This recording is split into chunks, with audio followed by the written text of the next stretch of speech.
ನಮಸ್ಕಾರ. Welcome to ವಿ3 vastu and astrology. ಇಂದಿನ ವಿಡಿಯೋದಲ್ಲಿ ನಾವು ಶನಿ ಸಂಚಾರ ಬಗ್ಗೆ ಇಂಟ್ರೊಡಕ್ಷನ್ ಕೊಟ್ಟಿದ್ದೀವಿ. ಈ ಸಂಚಾರ ಯಾವ ರಾಶಿಗೆ ಯಾವ ಥರ ಫಲ ಕೊಡ್ತವೆ ಅಂತ ನಾವು ಇಂಟ್ರೊಡಕ್ಷನ್ ಕೊಟ್ಟಿರ್ತೀವಿ. ಅದು ಕಂಟಿನ್ಯೂಷನ್ ಆಗಿ ಹೀಗೆ ನಾವು ಮಾತಾಡೋದು ರಾಶಿ ಯಾವುದಪ್ಪ ಅಂದರೆ ಈ ಮೇಷರಾಶಿ. ಕಾಲಪುರುಷ ತತ್ವದಲ್ಲಿ ಮೊದಲನೆಯದು ಬರೋದು ರಾಶಿ ಏನಂದರೆ ಮೇಷರಾಶಿ. ಈ ಮೇಷರಾಶಿ ಅಧಿಪತಿ ಕುಜ, ಎಲ್ಲರಿಗೂ ಗೊತ್ತಿರೋ ವಿಷಯನೇ. ಸೊ ಈ ಕುಜ ಇವಾಗ ಮೇಷರಾಶಿ ಅಧಿಪತಿ ಇದ್ರೂ ಎವ್ರಿ 1.5 ತಿಂಗಳಲ್ಲಿ ಎಲ್ಲ ರಾಶಿನೂ ಅವರು ಸಂಚಾರ ಮಾಡ್ಕೊಂಡ್ಬರ್ತಾರೆ. ಅವರು ಸಂಚಾರ ತಕ್ಕನವಾಗಿ ಈ ಶನಿಮಹಾತ್ಮ ಎಫೆಕ್ಟ್ನು ಇರುತ್ತವೆ. ಯಾಕಂದರೆ ಇವಾಗ ಮೇಷರಾಶಿಗೆ 7.5 ಸ್ಟಾರ್ಟಿಂಗ್ ಶುರುವಾಯಿತು. ಆದ್ರೂ ಈ ಎಫೆಕ್ಟ್ಗಳು ಈ ಕುಜ ಸಂಚಾರದ ಮೇಲೆ ಚೇಂಜಸ್ 1.5 ತಿಂಗಳು ಚೇಂಜಸ್ ಆಗುತ್ತವೆ. ಸೊ ಇವತ್ತಿನ 1.5 ತಿಂಗಳು ನೆಕ್ಸ್ಟ್ ತಿಂಗಳು ಮಾಡ್ತಂತ ಹಂಗಿಲ್ಲ. ಈ ಕುಜ ಯಾವಾಗ ವೀಕ್ ಆಗ್ತಾರೋ ಆವಾಗ ಕೆಟ್ಟ ಫಲ ಶನಿಮಹಾತ್ಮ ರೆಡಿ ಆಗಿಬಿಡ್ತಾರೆ. ಆ ಟೈಮಲ್ಲಿ ಇಂಥ ಸಿಚುವೇಶನ್ 7.5 ಎಫೆಕ್ಟ್, ನೆಗೆಟಿವ್ ಎಫೆಕ್ಟ್ಗಳು ಬರುತ್ತೆ. ಸೊ ಇದು ಒಂದು ಸೂಕ್ಷ್ಮ ನೋಟ್ ಮಾಡ್ಕೊಳ್ಳಿ. ಅದಕ್ಕಾಗಿ ನಾವು ಎಲ್ಲ ಟೈಮ್ನಲ್ಲಿ 7.5 ಕೆಟ್ಟದೇ ಕೊಡುತ್ತಂತ ಮನಸ್ಸಲ್ಲಿರೋದು ಇಟ್ಕೋಬೇಡಿ. ಸೊ ಈಗ ಈ ಮೇಷರಾಶಿನವ್ರಿಗೆ ಇವಾಗ ಶುರು ಮಾಡಿರೋದು 7.5 ಫಸ್ಟ್ ಪಾರ್ಟ್ ಅಂದರೆ 3 ಫೇಸ್ ಇರ್ತವೆ. ಫಸ್ಟ್ ಫೇಸು ವಿರಯ ಶನಿ. ಎರಡನೇದು ಮೇಷರಾಶಿಗೆ ಶನಿ ಮಹಾತ್ಮ ಬಂದರೆ ಅದು ನಾವು ಏನು ಹೇಳ್ತೀವಿ, ಅದು 2027 ಮೇಲೆ ಬರುತ್ತೆ ನೋಡಿ ಸರ್, ಅದು ಜನ್ಮ ಶನಿ ಅಂತ ಹೇಳ್ತೀವಿ. ಆಮೇಲೆ 2027 ಆದಮೇಲೆ ಹೋಗ್ತಾ ನೋಡಿದ್ರೆ ಅದು ಋಷಭ ರಾಶಿಗೆ ಹೋಗುವಾಗ ಅದು ಪಾದ ಶನಿ ಹೇಳ್ಕೊಳ್ತೀವಿ. ಅದು ಇಂಟ್ರೊಡಕ್ಷನ್ ಫಸ್ಟ್ ವಿಡಿಯೋ ನೋಡ್ಬೋದು. ಆದ್ರೂ ಜಸ್ಟ್ ಓನ್ಲಿ ಪಾಯಿಂಟ್ಗೆ ಹೇಳ್ತಾ ಇದ್ದೀನಿ. ಸೊ ಈ ವಿರಯ ಶನಿ ಇರುತ್ತೆ ಅಂತ ಆಲ್ರೆಡಿ ಶುರು ಮಾಡಿಬಿಟ್ಟಿದ್ದಾರೆ. ಭಯ ಬಂದ್ಬಿಟ್ಟಿದೆಯಾ, ಮಾನಸಿಕ ಒಂದು ಒತ್ತಡ ಬಂದ್ಬಿಟ್ಟಿದೆಯಾ, ಏನಪ್ಪ ಮಾಡೋದು, 7.5 ಬಂದ್ಬಿಡ್ತು, 7.5 ಎಲ್ಲ ಆಸ್ಟ್ರಾಲಜರ್ ಹೇಳ್ತಾರೆ 7.5 ಅಂತ ಒಂದು ಭಯ ಬಂದಿರ್ತವೆ. ಟೆನ್ಷನ್ ಮಾಡ್ಕೊಂಡಿರ್ತೀರ, ರೈಟಾ? ಸೊ ಅದು ಬೇಕಾಗಿಲ್ಲ, ಏನಾಗಲ್ಲ. ಯಾಕಂದ್ರೆ ಇವಾಗ ಬರೋ ಶನಿಗಳು ಅಷ್ಟೊಂದು ಎಫೆಕ್ಟ್ ಇರೋದಿಲ್ಲ. ಹೀಗೆ ಬೇರೆ ಪ್ಲಾನೆಟ್ ಪೊಸಿಷನ್ ತುಂಬ ಚೆನ್ನಾಗಿರುವಾಗ ನಿಮಗೆ ತೊಂದರೆಗಳು ಬೇಡ. ಪಾಸಿಟಿವ್ ಆಗಿ ಮೂವ್ ಆಗಿ. ಓಕೆ. ಖರ್ಚುಗಳು, ಹೌದು ಖರ್ಚುಗಳು ಬರುತ್ತೆ, ಒಳ್ಳೆ ವಿಷಯ ಖರ್ಚು ಮಾಡ್ತೀವಿ. ಅದಕ್ಕಾಗಿ ನಾವೆಲ್ಲ ಬೇರೆ ಸುಮ್ಮನೆ ಹೋಗಿ ಬೇರೆ ರೋಡಲ್ಲಿ ಬಿದ್ದುಬಿಡೋದಿಲ್ಲ. ಒಳ್ಳೆ ವಿಷಯ ಅಂದರೆ ಏನಂತ, ಇವಾಗ ಒಂದು ಟೂರ್ ಮಾಡ್ಬೋದು, ಒಂದು ಫಾರಿನ್ ಟ್ರಿಪ್ ಮಾಡ್ಬೋದು ಅಂತ ಎಕ್ಸ್ಪೆನ್ಸಸ್ ಬರ್ತದೆ. ಯಾಕಂದ್ರೆ 12ನೇ ಮನೆಯಲ್ಲಿ ಶನಿ ಮಹಾತ್ಮ ಬರುವಾಗ ಫಾರಿನ್ ಟ್ರಿಪ್ ಮಾಡೋದು ಆಟೋಮೆಟಿಕ್ಲಿ ಒಂದು ಪರಿಹಾರ ಅಂತ ಅನ್ಕೋಬಹುದು. ಅದೇ ರೆಮಿಡಿ. ಖರ್ಚು ಮಾಡ್ಬೇಕು, ಸುಮ್ಮನೆ ಕೂಡಿ ಇಟ್ರೆ ಅದು ಖರ್ಚು ಆಗ್ಬೇಕು. ಅದೇ ಟೈಮ್ ಇವಾಗ ಶನಿ, ನೀವು ಎಲ್ಲರೂ ನಾವು ಕೂಡಿ ಇಟ್ಬಿಟ್ರೆ ಬೇರೊಬ್ರು ಬದುಕಬೇಕಲ್ವಾ? ಆ ವಿಷಯಕ್ಕಾಗಿ ಇವಾಗ ಶನಿ ಮಹಾತ್ಮ ಪೊಸಿಷನ್ ಅಲ್ಲಿ ಬರೋದು ವಿರಯ ಶನಿ. ಎಂತ ಇದ್ರೂ ನೀವು ಎಲ್ಲ ವಿಷಯ ಲಾಸ್ ಅನ್ಕೋಬಾರ್ದು, ಅದು ಪಾಸಿಟಿವ್ ಲಾಸ್ ಅನ್ಕೊಳ್ಳಿ. ಒಂದು ಗಾಡಿ ತೊಗೊಳ್ಳೋದಾಗಲಿ, ಒಂದು ಫಾರಿನ್ ಟ್ರಿಪ್ ಆಗೋದಾಗಲಿ, ಬೇರೆ ಮಕ್ಕಳಿಗೆ ಏನಾದ್ರು ಒಂದು ಓದಿಸೋದಾಗಲಿ. ತುಂಬ ಜನಕ್ಕೆ ಮಕ್ಕಳು ಓದಿಸೋಕೆ ಇನ್ವೆಸ್ಟ್ ಮಾಡೋ ಸಿಚುವೇಶನ್ ಇರ್ತವೆ, ಒಂದು ಫಾರಿನ್ ಟ್ರಾವೆಲ್ ಹೋಗೋ ಥರ ಸಿಚುವೇಶನ್ ಇರ್ತವೆ. ವಯಸ್ಸಾಗಿರೋ ಹಾಸ್ಪಿಟ್ಲ್ ಎಕ್ಸ್ಪೆನ್ಸಸ್ ಕೊಡ್ತವೆ. ಸೊ ಇದೇ ಮೇನ್ ಎಫೆಕ್ಟ್ ಯಾರು ಮೇಷರಾಶಿಗೆ ಬರೋದು. ಸೊ ಅದು ವಿಷಯದಲ್ಲಿ ಮಾಡೋ ಕರ್ತವ್ಯ ಮಾಡಬೇಕು ಒಂದು. ಸೊ ಟೆನ್ಷನ್ ಬೇಡ ಅಂತ ಹೇಳಿದ್ದೀನಿ. ತುಂಬ ವಿಷಯದಲ್ಲಿ ಏನಾಗ್ತದೆ ಅಂದರೆ, ಏನೋ ಪ್ಲಾನ್ ಮಾಡಿರ್ತೀರ, ಅದು ಆಗಿರೋದಿಲ್ಲ. ತಡೆ ಬಂದಿರ್ತವೆ. ಆ ವಿಷಯ ಎಲ್ಲ ಇವಾಗ ಮುಂದೆ ಹೋಗುತ್ತವೆ. ಪಾಸಿಟಿವ್ ಆಗೋಕ್ಕೆ ಚಾನ್ಸಸ್ ಚೆನ್ನಾಗಿರ್ತವೆ. ಯಾಕಂದರೆ ಶನಿ ಮಹಾತ್ಮ ಇರೋದು 12ನೇ ಮನೆ. ಆ ತಡೆಗಳು 12ನೇ ಮನೆ ಅಂದರೆ ಲಾಸ್, ಆ ತಡೆನೇ ಲಾಸ್ ಆಗಿಬಿಡುತ್ತೆ. ಸೊ ತೊಂದರೆ ಪಾಸಿಟಿವ್ ನೀವು ಪ್ಲಾನ್ ಮಾಡ್ಕೊಂಡು ಮುಂದೆ ಹೋಗ್ಬೋದು. ಎಲ್ಲ ವಿಷಯದಲ್ಲಿ ಒಂದು ಮಾನಸಿಕವಾಗಿ ಒಂದು ಭಯ ಇರ್ತವೆ. ಸೊ ಆ ಭಯ ಬೇಕಾಗಿಲ್ಲ. ಅದು ಇನ್ನು 2.5 ವರ್ಷಕ್ಕೆ ಏನು ಭಯ ಬೇಕಾಗಿಲ್ಲ. ಸೊ ಅದು ಮನಸ್ಸಲ್ಲಿಂದ ತೆಗೆಸ್ಬಿಡಿ. ಯಾಕಂದ್ರೆ 7.5 ಜನರಲ್ಲ ಎಲ್ಲರಿಗೂ ಟೈಮಲ್ಲಿ ಬರೋ 7.5 ಇವಾಗ ಬರ್ತಾನೆ ಜನರಲ್ ನಾವು ತಗೋಬಾರ್ದು. ಇವತ್ತಿರೋ ಪ್ಲಾನೆಟ್ ಪೊಸಿಷನ್ ಪ್ರಕಾರ ಮೇಷರಾಶಿನ ಬೇಕಾಗಿಲ್ಲ. ಒಂದು ಮನಸ್ಸಲ್ಲಿ ಏನೋ ಒಂದು ಕೆಲಸ ಮಾಡಿದ್ರೂ ಒಂದು ಯಾವುದು ಒಂಥರ ಟಯರ್ಡ್ ಆಗ್ಬಿಡ್ತೀವಿ. ಸೊ ಅದಕ್ಕೇನು ಭಯ ಬೇಕಾಗಿಲ್ಲ, ಮುಂದುವರಿಸ್ಬೋದು. ಪಾಸಿಟಿವ್ ಥಿಂಕ್ ಮಾಡಿ ಮೂವ್ ಮಾಡಿ ಸರ್. ಒಂದು ಏನಾಗ್ತಂದ್ರೆ ಅಪನಂಬಿಕೆ ಇರ್ತವೆ. ಆ ವಿಷಯನೂ ಏನು ಮಾಡಿದ್ರು ಆಗೋದಿಲ್ಲ, ಆಗ್ತಾ ಇಲ್ಲ ಅಂತ ಕಾನ್ಫಿಡೆಂಟ್ ಬಿಟ್ಟಿರ್ತೀರ. ಅದು ಪಾಸಿಟಿವ್ ಆಗೋ ಚಾನ್ಸಸ್ ತುಂಬ ಚೆನ್ನಾಗಿರ್ತವೆ. ಏನು ವರಿ ಮಾಡ್ಕೋಬೇಕಾಗಿಲ್ಲ. ತುಂಬ ಪ್ರಶ್ನೆ ವಿಷಯಕ್ಕೆ ಉತ್ತರ ಸಿಕ್ಕಿಲ್ಲ. ಏನು ಮಾಡಿದ್ರೆ ಏನಪ್ಪ ಇದು ಹೆಂಗೆ ಆಗುತ್ತೆ ಹಂಗೆ ಆಗುತ್ತ, ಅದು ಯಾಕಾಗಿಲ್ಲ ಏನಕ್ಕಾಗಿಲ್ಲ ಅಂತ ಇವಾಗ ನಿಮ್ಗೆ ಆನ್ಸರ್ ಸಿಗ್ತವೆ. ಯಾವ ಖರ್ಚು ಮಾಡಿದ್ರು ಶುಭ ವ್ಯಾಯಾಗಿ ನಡೀತದೆ. ಏನದಲ್ಲ ಶುಭ ಖರ್ಚಿಂದ ಏನು ಹೇಳ್ತೀವಿ ಅಂದರೆ, ಫಸ್ಟ್ ಹೇಳಿರ್ತಾರ ಅಲೆ ಮನೆ, ನಿಮ್ದು ಯಾರಾದ್ರು ಮನೆ ಇರ್ತಾರ, ಅಪ್ಪ ಕಟ್ಟಿರೋದು ಬೇರೊಬ್ರು ಕಟ್ಟಿರೋದು ಇರ್ತವೆ. ಆ ಮನೆನೇ ರೆನೋವೇಟ್ ಮಾಡೋ ಥರ ಸಿಚುವೇಶನ್ ಈ ಮೇಷರಾಶಿನವ್ರಿಗೆ ಡೆಫಿನೆಟ್ ಮಾಡೋ ಚಾನ್ಸಸ್ ಚೆನ್ನಾಗಿರ್ತವೆ ಸರ್. ಯಾಕೆ ರೆನೋವೇಟ್ ಮಾಡಿ ಅದು ಎಲ್ಲ ಟೈಮ್ ಒಂಥರ ಪಾಸಿಟಿವ್ ಎನರ್ಜಿ ಕ್ರಿಯೇಟ್ ಮಾಡ್ಬೇಕು ಮನೆಯಲ್ಲಿ. ಇಲ್ಲಾಂದ್ರೆ ಒಂದೇ ಥರ ಅದು ಯಾವುದು ಇದನ್ನು ಸಿಕ್ಕೋದಿಲ್ಲ. ಸೊ ಆ ವಿಷಯಕ್ಕೆ ನೀವು ಖರ್ಚು ಮಾಡೋ ಥರ ಸಿಚುವೇಶನ್ ಬರುತ್ತವೆ. ಅಲ್ಲೇ ಕಾರ್ ಇಟ್ಟಿದ್ದೀನಿ ಸರ್, ನಾ ಏನು ಮಾಡೋಕ್ಕೆ, ಅಲ್ಲೇ ಟೂ ವೀಲರ್ ಇಟ್ಟಿದ್ದೀನಿ, ಗಾಡಿ ಇಟ್ಟಿದ್ದೀನಿ ಅಂದರೆ ಆ ಚೇಂಜ್ ಮಾಡೋ ಟೈಮು ಬರೋದು ಈ ಮೇಷರಾಶಿನವ್ರಿಗೆ ಈ ಖರ್ಚು ಬರುತ್ತವೆ. ಆ ಥರ ತಿಳ್ಕೊಬೇಕು. ಸುಮ್ಮನೆ ಹೋಗಿ ಜೋಬಿಲಿ ಇಟ್ಟಿರೋದು ಬಿದ್ದೋದು ಸರ್, ಆ ಥರ ಇದು ಮಾಡ್ಕೋಬೇಕಲ್ಲ. ಮೋಸ್ಟ್ ಆಫ್ ಪೀಪಲ್ ಬೇಸರಾಶಿನಿಗೆ ಏನಂದ್ರೆ ಜಾಗ ಚೇಂಜ್ ಇರ್ತವೆ. ಕೆಲಸದ ವಿಷಯದಾಗಲಿ ಇಲ್ಲ ನೀವು ಎಲ್ಲಿ ಇರ್ತಿರೋ ಆ ಪೊಸಿಷನ್ ಒಂದು ಚೇಂಜಸ್ ಜಾಸ್ತಿ ಬರುತ್ತವೆ. ಇಲ್ಲ ಊರಲ್ಲಿಂದ ಊರು ನಾವು ಬಿಟ್ಟು ಬೇರೆ ಊರಿಗೆ ಹೋಗ್ಬೇಕು ಅನ್ಕೊಂಡಿರೋರ್ಗೂ ಆಗುತ್ತವೆ. ಫಾರಿನ್ ಟ್ರಾವೆಲ್ ಮಾಡ್ತೀವಿ, ಅಲ್ಲಿ ಹೋಗಿ ಓದ್ಬೇಕು ಅನ್ಕೊಂಡಿರೋರ್ಗೂ ಆಗುತ್ತೋ ಚಾನ್ಸಸ್ ಕಂಡು ಬರುತ್ತವೆ. ಆಮೇಲೆ ಒಂದು ಏನಪ್ಪ ಅಂದ್ರೆ, ಈ ಹಸ್ಬೆಂಡ್ ವೈಫ್ ವಿಷಯದಲ್ಲಿ ಸ್ವಲ್ಪ ಮಾತುಗಳು ಒಬ್ಬರೊಬ್ರು ಹಂಚ್ಕೊಂಡು ಹೋಗ್ಬೇಕು. ಸುಮ್ಮನೆ ಅವ್ರು ಏನು ಹೇಳ್ಬಿಟ್ರು ಅಂತ ನೀವು ಕೋಪ ಮಾಡೋದು, ರಿವರ್ಸ್ ಮಾತಾಡೋದು ಅಥವಾ ಒಂಥರ ವಾಯ್ಸ್ ರೈಸ್ ಮಾಡ್ಕೊಳ್ಳೋದ್ರಲ್ಲಿ ಅರ್ಥ ಇಲ್ಲ. ಅದು ಒಂದು ವಿಷಯದಲ್ಲಿ ಇದು ನೆಗೆಟಿವ್ ಪಾಸಿಟಿವ್ ನೋಡಿಕೊಂಡು ಅದನ್ನ ಪ್ಲಾನ್ ಮಾಡ್ಕೊಳ್ಳೋದು ಉತ್ತಮ. ಅದು ಸ್ವಲ್ಪ ಜನ ನೆಗೆಟಿವ್ ಅವ್ರಿಗೆ, ಸ್ವಲ್ಪ ಜನ ಪಾಸಿಟಿವ್ ಎಂಡ್ ಆಗ್ಬೋದು. ಬಟ್ ಅನ್ನೆಸೆಸರಿ ಕಿರಿಕಿರಿ ಬೇಡ. ಗಂಡ ಹೆಂಡತಿ ವಿಷಯದಲ್ಲಿ ಸ್ವಲ್ಪ ಒಬ್ಬರೊಬ್ಬರೇ ಬಿಟ್ಟು ಕೊಟ್ಟು ಹೋಗೋದು ಉತ್ತಮ. ಯಾವ ಕೆಲಸ ಅದನ್ನು ಒಂದು ಟೈಮ್ ಇವಾಗ ಕೆಲಸ ಆಗೋದಿಲ್ಲ. ಸೊ ಹಾರ್ಡ್ ವರ್ಕ್ ಮಾಡಿದ ಮೇಲೇ ಅದು ಫಲ ಸಿಗ್ತದೆ. ನೀವು ಹೋಗಿದ ತಕ್ಷಣ ನಾವು ಏನೋ ಪ್ಲಾನ್ ಮಾಡ್ಕೊಂಡು ಹೋಗ್ತೀವಿ, ಒಂದು ಗೌರ್ಮೆಂಟ್ ಆಫೀಸೋ ಏನೋ ಒಂದು ಆಫೀಸ್ಗೆ ಹೋಗ್ತೀರಿ, ಇವತ್ತು ನಮ್ಮ ಟಾರ್ಗೆಟ್ ಪ್ರಕಾರ ಮುಗಿಸ್ಬೇಕು ಅನ್ಕೊಂಡಿದ್ರೆ ನೀವು ಪ್ಲಾನ್ ಮಾಡಿರೋ ಥರ ಆಗೋದಿಲ್ಲ. ಆ ನಿಧಾನ ಬರುತ್ತವೆ. ಸೊ ಆವಾಗ ತಾಳ್ಮೆ ಬೇಕು ಅಂತ, ಇಂಥ ಟೈಮ್ ಅಂತ ನಾವು ತಿಳ್ಕೊಬೇಕು. ಓಕೆ, ಓದೋ ವಿಷಯದಲ್ಲಿ ಮಕ್ಕಳು ಸರಿಯಾಗಿ ಓದ್ತಾ ಇಲ್ಲ, ಇಲ್ಲ ನೀವು ಸ್ಟೂಡೆಂಟ್ ಇದ್ರೆ ನಾವು ಓದೋಕ್ಕಾಗಲ್ಲ. ಒಂದು ಬುಕ್ ಓದ್ಬೇಕಾದ್ರೆ ಓದೋಕ್ಕಾಗಲ್ಲ. ಯಾಕಂದ್ರೆ ತಲೆ ಸ್ವಲ್ಪ ಮೈಂಡ್ ಫ್ರೀ ಇರೋದಿಲ್ಲ. ಇದು ವಿಷಯದಲ್ಲಿ ತಾಳ್ಮೆ ಬೇಕು.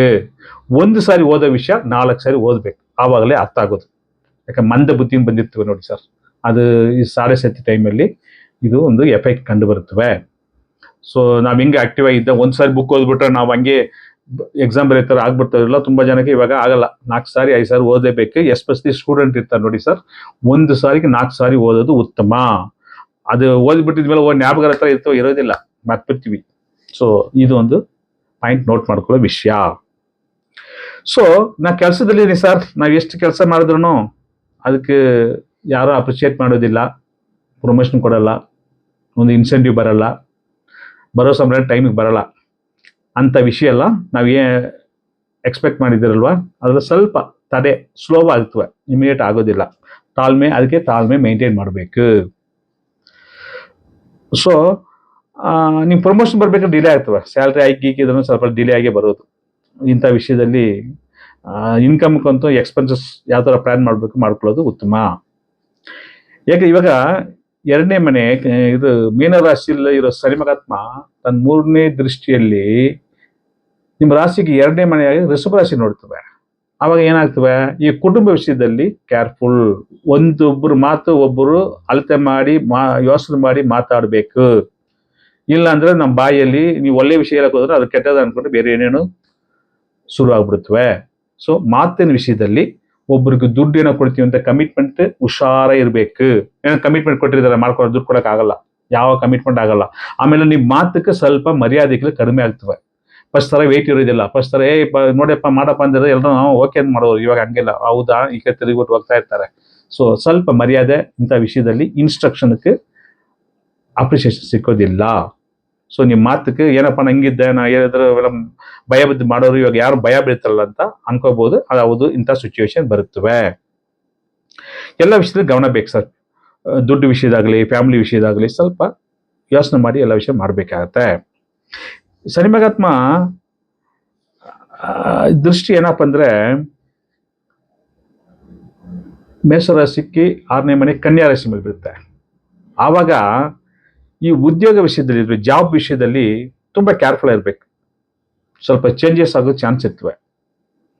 ಸ್ವಲ್ಪ ಕೇರ್ಫುಲ್ ಇರಬೇಕು. ನೀವೇ ಸ್ವಲ್ಪ ಲೇಜಿನೆಸ್ ಇದ್ದರೆ ಸ್ವಲ್ಪ ಕೆಲಸದ ವಿಷಯದಲ್ಲಿ ನೆಗೆಟಿವ್ ಇಂಪ್ಯಾಕ್ಟ್ ಬರೋಕ್ಕೆ ಚಾನ್ಸಸ್ ಇರುತ್ತವೆ. ಅಪ್ಪ ವಿಷಯದಲ್ಲಿ ಆರ್ಗ್ಯುಮೆಂಟ್ ಇರಬಾರ್ದು.